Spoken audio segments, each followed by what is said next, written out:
할렐루야. 하나님의 은혜가 오늘도 함께하기를 간절히 바랍니다. 이제 이번 주에 설 명절을 맞이합니다. 설은 음력으로 새해 첫날이 되어지죠. 바라기는 새해를 맞이하고 또 새로운 삶을 살기를 원하는 우리 모든 성도들에게 은혜와 평강의 날이 되기 바라고, 또 많은 가족들 함께 만나서 즐겁게 예비하고 하나님을 섬기는 귀한 은혜의 시간 되어지기를 주님의 이름으로 축복합니다. 이스라엘에도 명절이 있었습니다. 지금도 그 명절을 지키고 있을 텐데, 그 명절 가운데에 특별히 세 가지 명절이 주요 큰 명절이었어요. 그 세 가지 명절이 성경에 나와 있는데, 신명기 16장에 보면은 거기에 세 가지 명절이 먼저 출애굽기 23장에 나오는데, 세 명절이 하나는 유월절, 또 하나는 맥추절, 그리고 세 번째 수장절이에요. 그래서 이 유월절은 애굽에서 구원받은 것을 기념하는 절기예요. 그 다음에 맥추절은 하나님이 약속한 가나안 땅에 들어가서 첫 열매를 거두고 하나님 앞에 감사함으로 드린 절기가 바로 맥추절이에요. 그리고 수장절은 마지막까지 열매를 다 거두어 창고에 저장해 놓고 하나님 앞에 감사 예배를 드린 것이 바로 수장절이에요. 그러므로 이 세 가지 절기는 우리에게 상당한 의미를 가지고 있어요. 먼저 유월절은 영적으로, 신앙적으로 구원받은 것을 기념하고 기억하는 절기예요. 오늘 여러분, 언제 여러분 예수 믿게 되었어요? 언제 여러분 구원받았어요? 오늘 여러분이 내가 이때에 예수님을 고백했고 내가 예수님을 영접해서 구원받았어. 그러면 여러분 개인적으로 그날이 유월절이에요. 그 다음에 하나님이 약속한 땅이 있어요. 그게 가나안 땅이에요. 지금까지 애굽에서는 노예 생활을 했고 광야에서는 나그네 생활을 했어요. 근데 하나님은 이제 정착해서 영원히 자손들에게 물려줄 그러한 땅을 허락해 주었는데, 그 땅이 가나안 땅이에요. 그 땅에서 첫 번째 씨앗을 뿌려서 곡식을 얻었어요. 그것이 맥추절이에요. 이제 여러분 지금까지는 방황하고 혹은 영원히 살 땅을 얻지 못했던 삶이었는데, 이제 이 교회를 통하여서 이제는 정착해서 이제는 모든 신앙의 삶을 새롭게 출발하는 때를 맞이했다. 그래서 거기에서 첫 열매를 거두었다. 바로 그것이 맥추절이 되어져요. 오늘 여러분 바라기는 이 교회가 여러분이 하나님 앞에 드리는 첫 번째 결실을 맺는 그러한 열매 맺는 교회가 되어지기 바라고, 또한 신앙의 길이 되어질 수 있기를 간절히 바랍니다. 그리고 마지막에 이제 모든 곡식을 다 모아가지고서 창고에 저장해 놓고 하나님 앞에 감사드리는 예배가 수장절이라고 했는데, 이제 하나님 앞에서 마지막까지 열매를 풍성히 거두기 바라고, 이로 인하여서 감사함으로 예배하는, 그리고 하나님 앞에 나아가는 여러분 다 되기를 주님의 이름으로 축원합니다. 자, 이제 오늘 말씀으로 다시 한번 돌아가는데, 오늘 여기 성경에 보니까는 예수님께서 바로 이 명절, 특별히 그 명절 가운데서 유월절을 지키고자 예루살렘에 올라가신 거예요. 오늘 성경 41절에 보니까는 뭐라고 되어 있어요? 예수님의 그 부모는 해마다 유월절이 되면 예루살렘에 갔다는 거예요. 왜요? 바로 이 유월절 명절을 지키기 위해서. 근데 예수님이 지금까지는 이 예루살렘에 못 갔어요. 왜 그러느냐? 예루살렘에 올라갈 수 있는 나이가 있었어요. 그 12살이에요. 그래서 12살이 되어질 때까지 기다렸다가 드디어 12살이 되니까는 이 부모가 예수님 데리고서 예루살렘에 올라가서 유월절 명절을 지키게 된 거예요. 그래서 42절 말씀해 보니까는 이 절기의 관리를 따라 올라갔다라는 말씀이 나와요. 근데 이 유월절은 무슨 절기냐? 말씀을 드린 것처럼 이스라엘 백성이 애굽에서 노예 생활을 했었어요.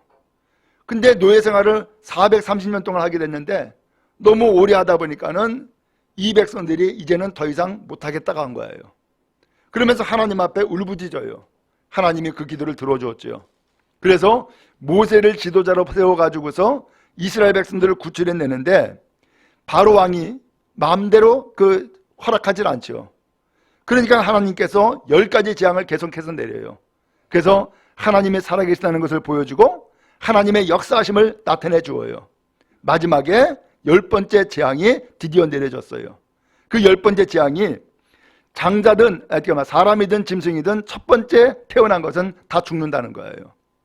그래서 이 죽음의 날이 이제 다가오는데 그 애굽 땅에 이스라엘 백성도 살잖아요. 그러니까 이스라엘 백성은 살려야 되잖아요. 그래서 하나님께서 이 백성들에게 사는 길을 알려주었는데 그것은 양을 잡아서 그리고 그 피를 문설주와 임방에다가 바르라는 거예요. 그러면 죽음의 재앙이 이 애굽에 내려질 때에 그 피를 바르는 그 집에는 죽음의 재앙이 그냥 지나간다는 거예요. 넘어간다는 거예요. 그래서 그것이 유월절이 되어진 거예요. 넘어간다라는 뜻으로. 자, 그런데 정말로 이 10번째 재앙이 내려질 때에 애굽 전역에 다 집집마다 곡소리가 나는 거예요. 난리가 났죠. 그런데 이스라엘 백성의 집에는 잠잠한 거예요. 왜? 죽음의 재앙이 이스라엘 백성의 집에는 들어가지 않았기 때문이었어요. 그래서 이스라엘 백성이 구원받아요.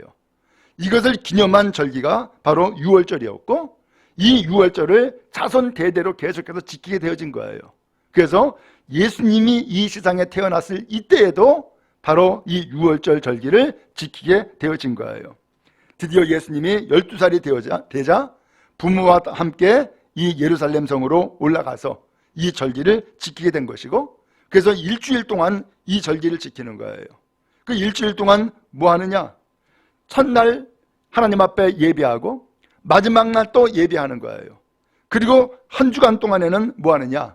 바로 누룩을 넣지 않은 떡 그리고 쓴나물 이것을 먹으면서 일주일 동안 생활하는 거예요.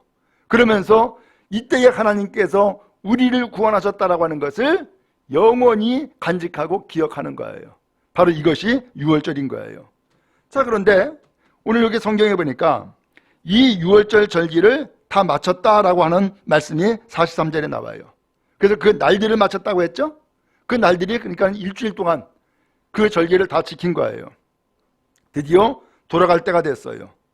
근데 돌아갈 때가 되어가지고서 부모님들이 이제 돌아가는데 43절에 보니까는 예수님은 어떻게 된 거예요? 예루살렘에 머물러 계셨다는 거예요. 근데 부모는 그걸 몰랐어요. 그리고서는 동행하고 있는 걸로 착각을 하고 그리고 하룻길을 갔는데 하룻길을 가고 보니까는 예수님이 없는 거야. 여러분, 먼저 여기에서 함께 좀 나누고 싶은 말씀이 있는데 오늘 왜 예수님은 예루살렘에 머물렀을까? 이상하잖아요?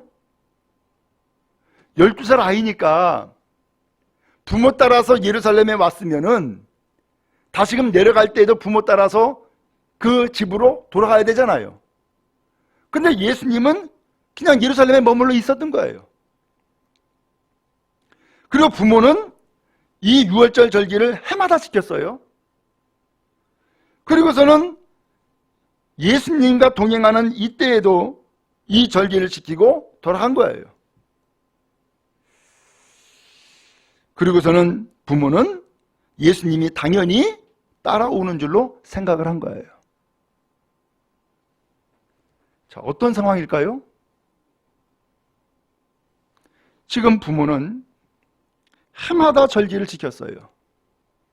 절기를 지키는 것에 성실한 거죠.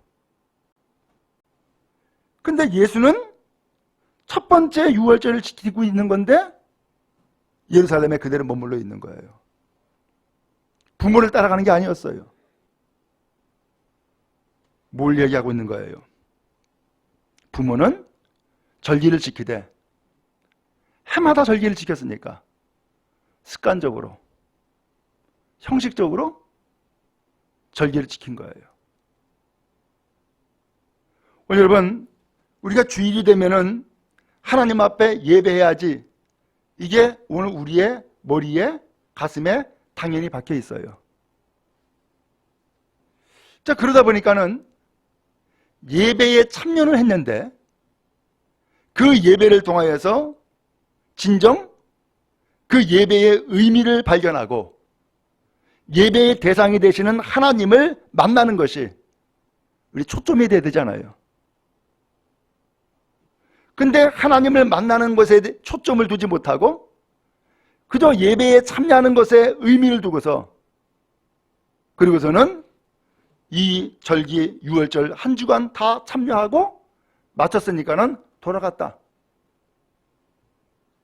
오늘 그 절기가 이 부모에게 있어서는 형식이 되어버렸고 그리고 의식에 참여하는 것으로 끝나버리고 만 거죠. 하나님은 오늘 우리가 예배를 드리는데 우리를 만나길 원하세요. 그래서 하나님이 말씀했죠. 너희가 전심으로 구하고 찾으면 나를 만나리라 라고 했어요. 여러분, 하나님을 예배할 때에 오늘도 하나님을 만나는 거룩하고 복된 날 되기를 주님의 이름으로 축원합니다.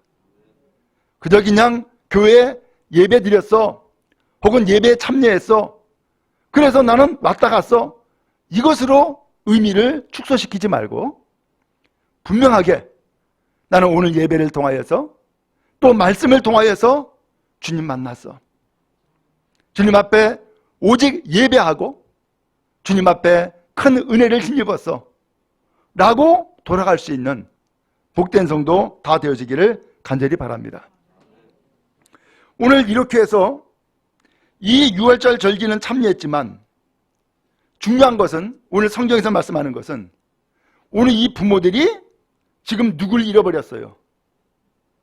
예수를 잃어버린 거야. 분명히 예배에 참여할 때는 예수님 데리고 갔잖아요. 예수님 모시고 갔잖아요. 근데 예배 마치고서 집으로 돌아갈 때는 예수 잃어버리고 간 거예요. 기가 막히지 않아요? 여러분, 예배를 드릴 때에 주님과 동행하고 그리고 또한 주님과 함께 예배하며 그리고서 영광을 돌렸는데 마침 예배를 마치고서 집으로 갈 때는 예수가 안 보여. 예수 없이 돌아간 거예요. 지금 뭐 한 거예요? 예배에 참여했지만은 예수를 잃어버리고서 지금은 돌아갔다? 이거 거꾸로 된 거지. 혹시나 예배를 참여할 때에 예수를 모르고서 예배를 참여할 수 있어요. 그러나 예배를 드리고서 돌아갈 때에는 아, 내가 예수 만났어. 내가 예수님을 깨달아 알았어. 나 예수님 모시고서 나는 이제 세상을 향해 나갈 거야. 이래야지 정상 아니에요. 근데 이 부모는 예배에 참여할 때는 예수 모시고 갔다가 예배 마치고서 집으로 갈 때는 예수 잃어버리고 간 거예요. 어쩌면은 이 모습이 우리의 모습이 될 수도 있지 않겠어요? 아, 나는 오늘 예배 참여했어. 이것으로 끝난 거예요. 거기에 의미를 두고 만 거예요. 그러나 주님은 우리와 만나기를 원하세요. 우리와 동행하기를 원하세요. 그래서 예배 때뿐만 아니라 그리고 세상에 나가서도 주님이 우리와 함께 하시고 오늘 우리의 인생의 주가 되기를 원하세요. 그런 의미에서 여러분, 예배 드립니까? 잘하셨습니다. 그러나 예배를 마치고 집으로 갈 때에도 주님과 동행하기 바라고 이 사회에 나가서 여러분 살아갈 때에도 주님과 동행하는 인생 되어지기를 주님의 이름으로 축복합니다. 그래서 주님을 끊임없이 고백할 수 있게 바라고 또 주님의 음성 듣기 바라고 또 주님과 동행하는 삶의 은혜와 기쁨이 넘치는 여러분 다 되기를 간절히 바랍니다. 한편 예수님이 예루살렘에 머무셨다 그랬잖아요. 근데 예루살렘에 머무신 걸 모르고 부모는 하루 만에 예수님 잃어버린 것을 알고 예수님을 찾아 나서게 된 거예요. 그런데 44절에 보니까는 어디에서 찾았어요? 친족, 그 다음에 아는 사람들. 그 사람들에게 자꾸 물어본 거야. 예수님 봤냐고. 예수님 만났냐고. 어디 있냐고. 사람마다 물어본 거예요. 그랬더니만 사람마다 하는 얘기가 못 봤는데? 모르겠는데? 그러면서 예수를 다 모른다는 거예요. 못 만났다는 거예요. 그러면서 그 사람들에게서 찾았지만 사람들에게서 예수를 찾았어요? 못 찾았어요? 못 찾았어요. 여러분, 우리가 예수를 찾을 때에 사람들에게서 예수를 찾으려고 그래. 찾을 수 있습니까? 못 찾습니다. 못 찾습니다. 무슨 말씀인가 하면은 같이 예수를 믿는 사람이라 할지라도 예수를 찾고자 하는 마음의 열망이 있어요. 근데 누구를 통해서 찾으려고 그러느냐? 아, 저 목사님은 예수님과 좀 가까우니까 목사님에게서 예수님이 있을 거야. 찾으려고 그래. 아, 저 장로님이니까는 장로님에게 예수님이 있을 거야. 아니면 가까이 있을 거야. 그러면서 자꾸 사람을 통해서 뭔가 좀 찾아보려고 애를 쓴단 말이에요. 찾아집니까? 아닙니다. 예수를 사람에게서 찾는 것이 아니에요. 거기에서 예수를 만날 수가 없어요. 찾아지지가 않는 거예요. 하는 수 없어서 이 부모들이 이제 거꾸로 돌아간 거예요. 거꾸로 돌아가가지고서는 결과적으로 어디까지 갔어요? 절기를 지켰던 예루살렘에까지 다시금 되돌아간 거예요. 하나님을 예배했던 자리로 다시금 되돌아갔네. 여러분, 하나님을 찾길 원하고 하나님 만나길 원합니까? 어디로 가야 될까요? 하나님을 예배하는 자리로 되돌아가야 돼요. 그 예배를 통하여서 하나님은 만나주시고 또 만나기를 원하세요. 그래서 예배가 그래서 중요한 거예요. 결과적으로 예루살렘으로 돌아갔어요. 그 예루살렘에 돌아갔는데 46절에 보니까는 며칠 만에 돌아갔어요. 사흘이 지나서 결과적으로 사흘 동안 어떻게 된 거예요? 사흘 동안 예수 못 만나고 살아간 거예요. 예수 없이 산 거예요. 예수 잃어버리고 산 것이 사흘이에요. 상당히 중요한 의미가 있죠?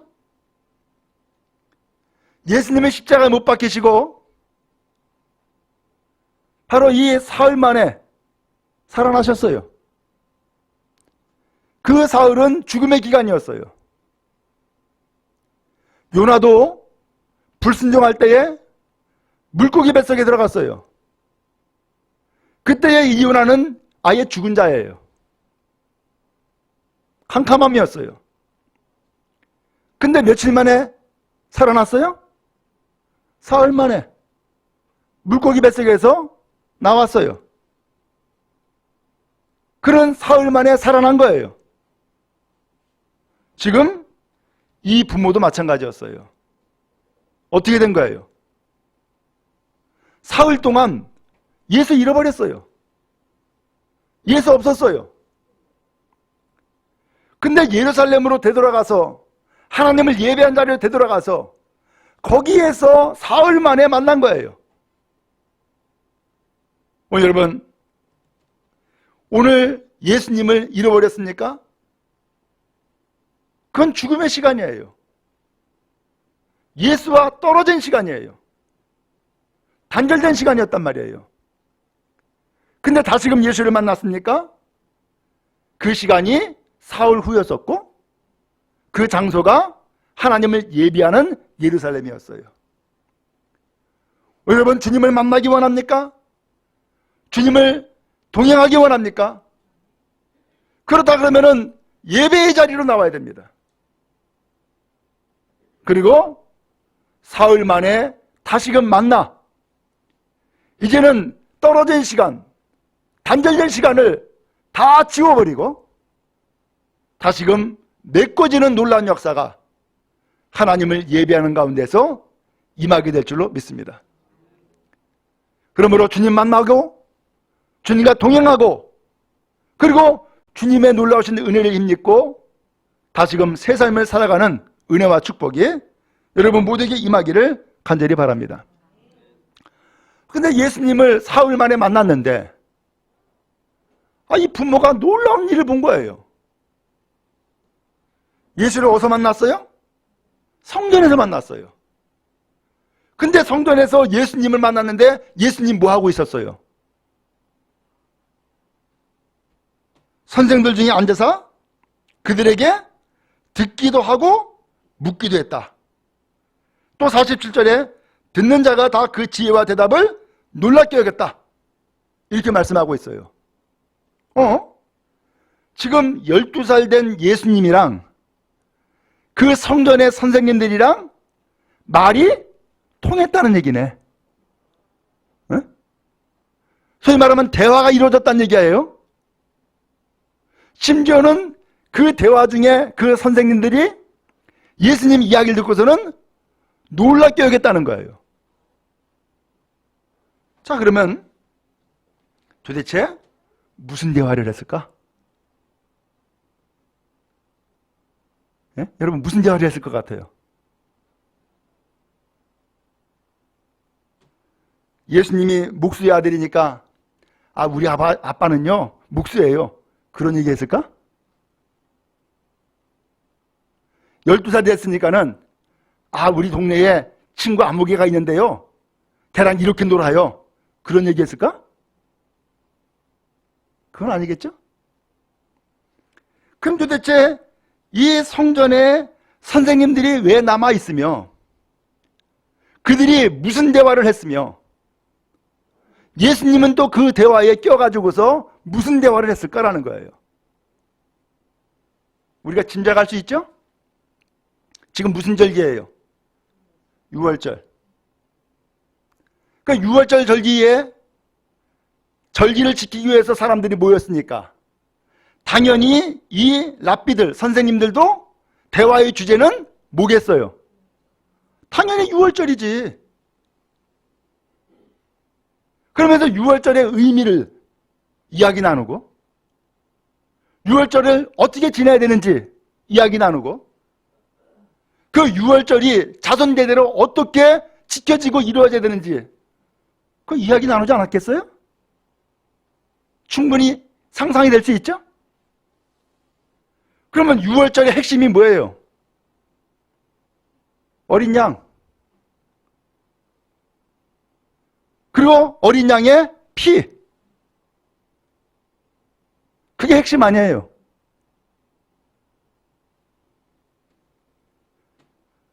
그 6월절이 왜 6월절이에요? 왜 죽음의 재앙이 왜 넘어간 거예요? 애굽 백성들에게는 없는 어린 양이 이스라엘 백성들에게는 있어요. 애굽 백성들에 없는 어린 양의 피가 이스라엘 백성들에게는 어린 양의 피가 집집마다 묻혀져 있는 거예요. 하나님이 그렇게 하라고 말씀했으니까. 그 결과 놀랍게도 정말로 죽음의 재앙이 애굽에서는 집집마다 곡소리가 났는데 이스라엘 백성들에게는 그 죽음의 재앙이 어느 집에도 일어나지 않는 거예요. 무엇 때문에? 양을 잡았고 그 양의 피로 문설주와 임박에다 발랐기 때문에. 그러면 이 랍비들, 선생들과 함께 예수님이 성전에서 대화를 나눴는데 대화의 주제가 당연히 6월절이고 당연히 6월절의 어린 양이고 그 다음에 어린 양의 피가 대화의 주제가 되지 않겠어요? 그러면서 무슨 얘기를 했겠어요? 과거에 애굽에서 어린 양의 피로 구원하신 여호와 하나님께서 오늘날 로마의 압제 아래에 있는 이 이스라엘 백성들을 다시금 구원하지 않겠느냐라고 하는 이야기로 전개되지 않았을까? 이건 제 상상이에요.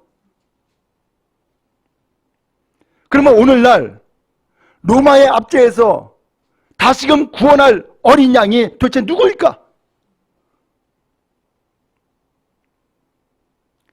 다시금 로마의 압제에서 구원할 어린 양의 피가 뭘까? 그러면서 이 대화의 이야기가 점점 깊이 나눠지지 않았겠어요? 그러니까 예수님의 그 이야기를 듣고 그 지혜와 대답을 놀랍게 여겼겠지. 예수님은 누구예요? 어린 양이에요. 예수님의 십자가에 흘리신 피는 뭐예요? 어린 양의 피, 보혈이에요.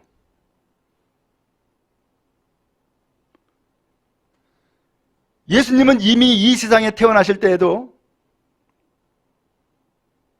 사람을 통해서 태어난 게 아니에요.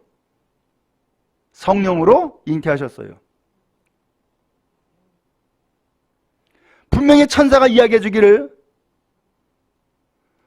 태어나실 바 그분은 하나님의 아들이라 칭함을 받으리라 그렇게 알려줬어요. 그리고 이스라엘을 구원할 자라 라고 알려줬단 말이에요. 오늘 그 어린 양이 누구일까? 어린 양의 그 피가 뭘까? 라고 하는 것까지 대화를 나눌 수 있는 것은 누가 그 이야기를 할 수 있어요?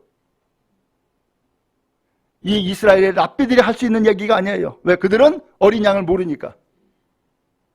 누가 할 수 있어요? 어린 양 대신 예수님이. 그 놀라운 비밀, 놀라운 섭리를 말씀하실 수 있는 거예요. 대화가 된 거예요. 예수님의 이야기 듣고서 놀래버리는 거예요.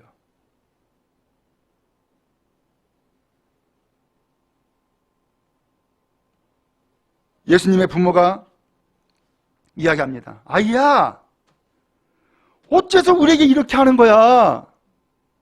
봐, 네 아빠와 내가 얼마나 찾았는지 알아? 라고 이야기를 해요. 부모는 지금 누굴 찾았어요? 어린아이 예수. 그죠? 어린이 예수를 찾은 거예요. 내 자식, 내 아들로 생각한 어린이 예수를 지금 찾고 있는 거예요. 예수님이 그 이야기를 듣고 대답을 해요. 어찌하여 나를 찾으셨습니까? 아니, 어찌 나를 찾습니까? 하면서 하는 얘기가 내가 내 아버지 집에 있어야 될 줄 알지 못하셨습니까? 라고 되물었어요. 어이? 내가 내 아버지 집에 있어야 될 줄을 알지 못하셨습니까? 아니, 지금 누구한테 아버지래? 하나님을 두고서 내 아버지라는 거예요. 그래서 나는 그 아버지 집에 당연히 있어야 된다는 거 모르셨어요? 라고 되묻는 거예요.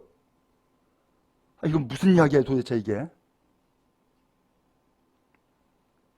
그러니까 50절에 그 부모는 예수님이 하신 그 말씀을 깨달았어요? 깨닫지 못했어요? 깨닫지 못했어요. 이게 도대체 무슨 말인지 모르는 거예요. 부모는 지금 예수님을 어떻게 여기고 찾았어요? 12살 어린이, 내 아들로 생각하고 예수를 찾은 거예요. 근데 예수님은 대답하기를 내 아버지는 요셉이 아니라 하나님이라는 거예요.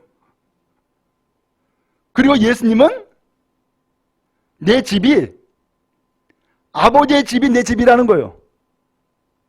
곧 성전이죠.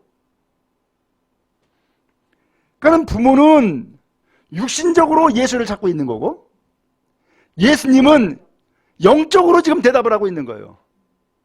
그러니까 못 알아듣지. 그러니까 어찌하든 예수님은 그 사이에 어디 딴 데로 갔어요? 안 갔어요.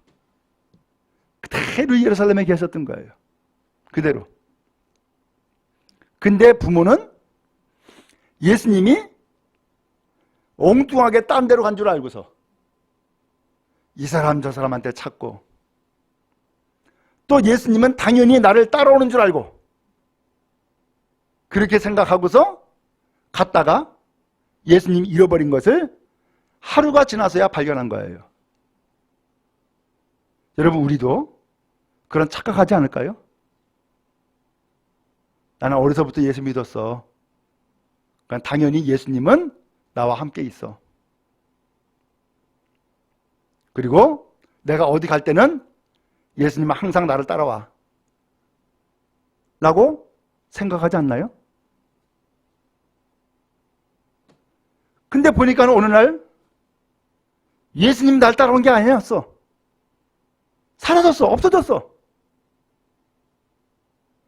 예수님이 나와 함께하고 있다, 나를 따라올 것이다 라고 하는 것은 철저하게 내 착각이었던 거예요. 예수님은 여전히 성전에 계셨고 예수님은 여전히 그 예배의 자리에 계셨던 거예요. 내가 착각을 하고 있는 것이고 내가 엉뚱한 데서 찾은 것이지, 주님은 내가 찾고 발견하는 것이 아니었던 거예요. 반대로 주님이 나를 찾으세요. 왜 엉뚱한 데로 가냐? 어디서 헤매는 거야? 누구한테 예수를 찾고 있는 거야? 내게로 돌아와라. 내게로 돌아와라. 라고 말씀을 하고 계시는 거예요.